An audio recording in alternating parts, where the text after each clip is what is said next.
تقريبا نوع علافان كوجان تماشى نوع علافان كسيليا كابراي بدا سرات وشي الشركه دوسه شركه هنا دين جن دين شو دين مساله باران يستعسيل اونا كده لجن مزول لبو جن مزول دريدي الان زو شكاي زو سبياتيا ب 450,000 يا 430,000 زو شكاي ب 430,000 435,000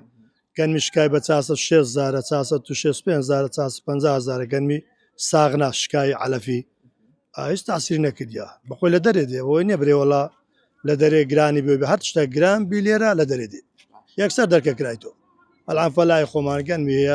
418,000 دكا 410 دكا 406,000 500,000 هناك زور تجي جنمي وجدي كابراي بدا سرات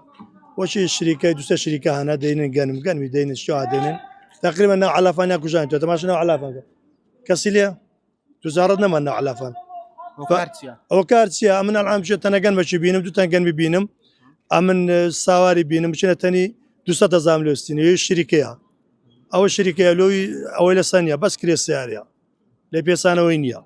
عرب خوي ديني وتشتكواني بريوبي او صار قلمي فلا عين فرش على بقلميوان او قلمي على درينا قلميوان قمرجي للثانيه